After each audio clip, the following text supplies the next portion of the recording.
Hey guys, welcome back to the channel.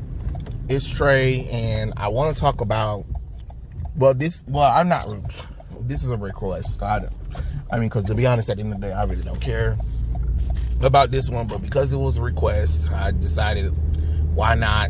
I guess it'll be a good conversation for you guys to have in the comment section below. See what you guys might think about all of this. But for me, I understand and I get it, but at the same time, just kind of like, it is Black History Month, so let's just kind of go through this. But anyway, Dwayne, oh Lord have mercy, I'm probably about to butcher her name. Please forgive me, everyone. But you know, I'm not that great at names. But Dwayna Newton, yes, Dwayna Newton. I'm quite sure if you guys been watching, she's been in she's been in a lot of shows. And E.T. talks to her about this new movie called God's Country, and she gets emotional talking about, you know, being a black person and, you know, dealing with colorism in America. And it's kind of like one of those things, like, okay, she does have a valid point. At the same time, it's kind of like, I think for me, I'm not really upset about what she's talking about. I think the thing about it is that she's saying this is because God's Country is a story, apparently this original story that was a short story that they turned to a movie, where it's about these two people, these two guys, two white guys, and I guess they, I believe, if I'm remembering right, I think it's where they both kind of argue about land property or something, or whatever, or what they can do on certain land, and the land is owned or whatever by the main character. So it's about these 60-year-old men kind of like having a little spat. And I think the thing with Dwayne is that they decided, when they did this movie, they decided not only are we going to race swap the character, we're going to also gender bend the character and de-age the character. So the character's supposed to be this 60-year-old white man, apparently. And they decided, nah, we can do better. We can get a biracial woman, and, you know, because she's a woman, you know what I mean? So that's really what that was about, is that she's a woman, and she's black but biracial too. So see, she's sort of white, you guys, you know what I'm saying? And it's one of those things that's just kind of like, come on now, y'all know what y'all was doing. Y'all know what y'all was doing. And for her, I guess for her, it's kind of like, she was talking about, you know, dealing with the fact that she deals with colorism, and she's apologizing for, like, never being good enough, or being the one that they always pick over, you know, the dark-skinned black people, which is kind of true. Light-skinned people do have an advantage over dark-skinned people. That is one thing where we can't really deny what she's saying, because that is a truth in the black community, is that, hey, I'm light-skinned and this person's dark-skinned, and when it comes to like what looks better on a cover, or which one is more marketable, 9 times out of 10 they go and pick the light-skinned person, because what she's saying about being light-skinned, because I mean, she grew up in Taiwanese and in London, so to her, black is black, right? She said, so she didn't realize until, like, because I mean, you gotta remember, she grew up in a country where predominantly everyone is white. I mean, it is what it is. You know, it's true. You know, when you're growing up in the UK, it ain't like it has the most prominent black people, and to them you are just black. That's it. You ain't no light skinned this, biracial this. No, you're black, and that's it. And then she come over here to the United States, and there is a colorism issue that we do have that can't really be denied. So her talking about the colorism thing, I can definitely agree with. What I can't really agree on is her apologizing for taking roles and men and being first choice for black people, because if that's the case, you know, why you haven't stepped down in none of those roles or whatever and been like, hey, why don't you pick this black person, this dark-skinned black woman who seems way perfect for the role than me? You know what I'm saying? It's one of those, okay, you know, just because you want to guilt trip and feel sorry, yeah, that's fine, but keep it to yourself, to be honest. Which is kind of weird, because it's like really the first time she's ever really been in something.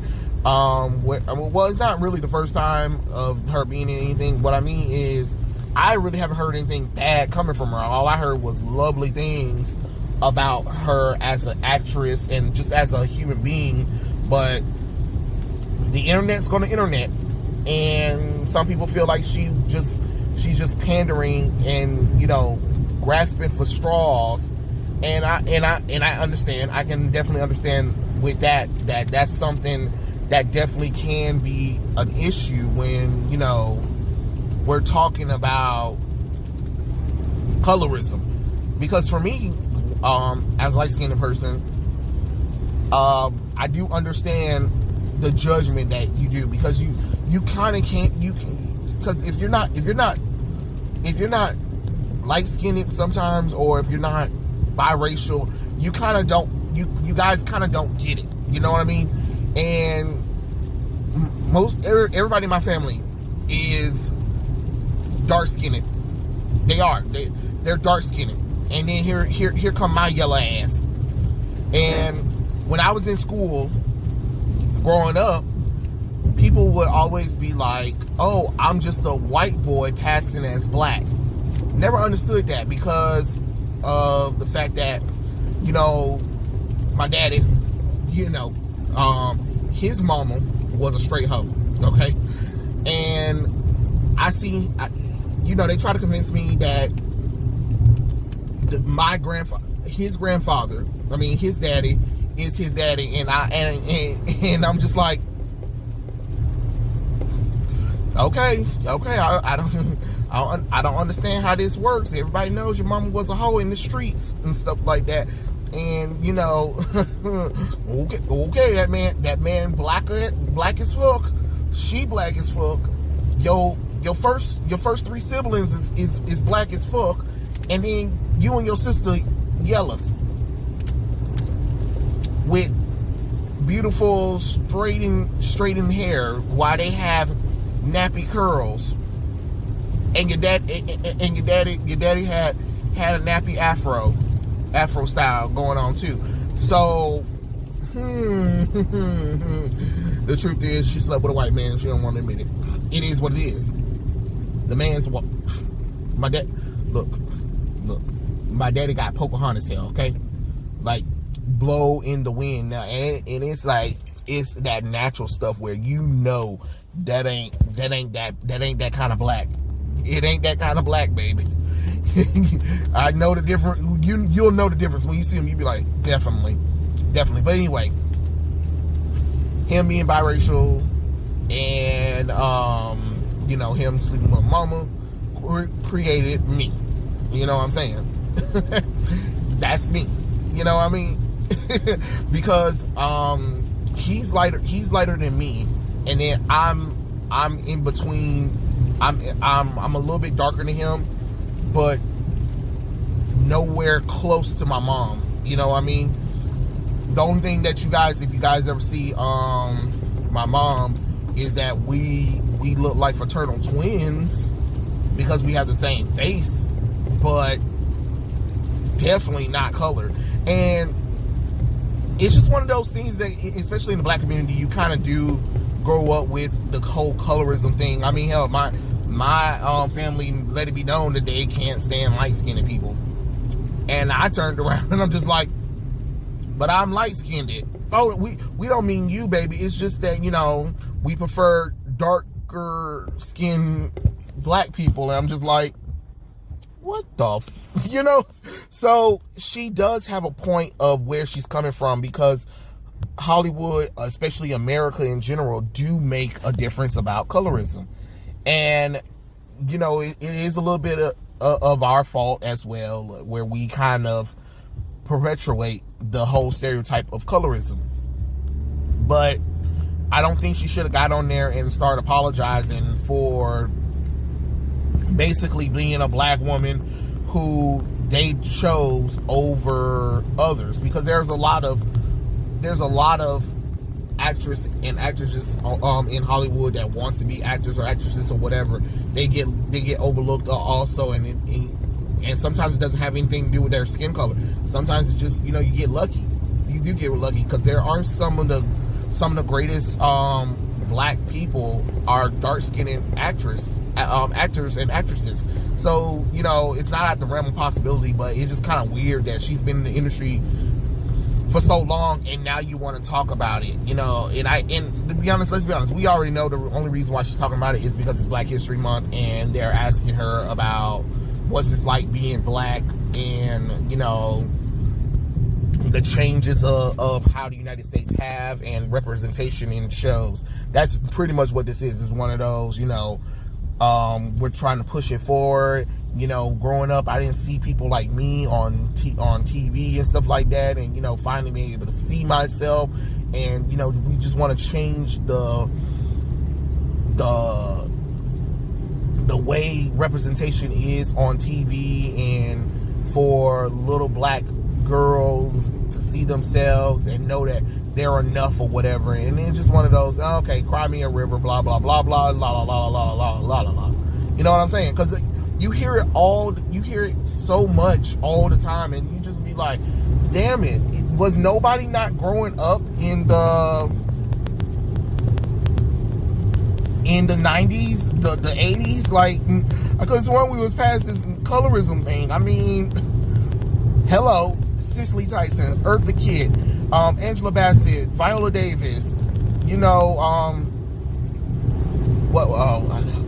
I think it's Ruth Carroll, you know, James Brown, you know, Rick Fox, and just all of these legendary black actors and actresses that's been around for years, way before I was even thought about, and was on TV way before I was a thought.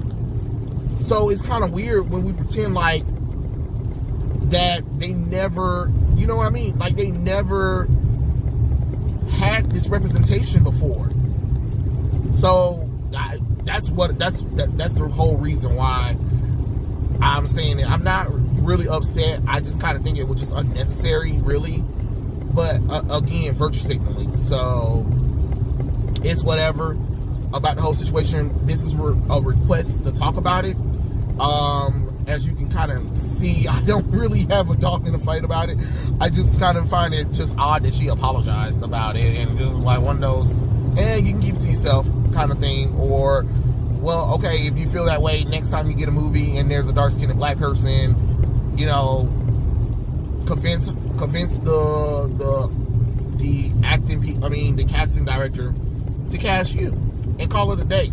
That's how I feel about the whole situation. But it is what it is. Tell me what you guys think. Comments below, and I'll catch you guys later. Peace out.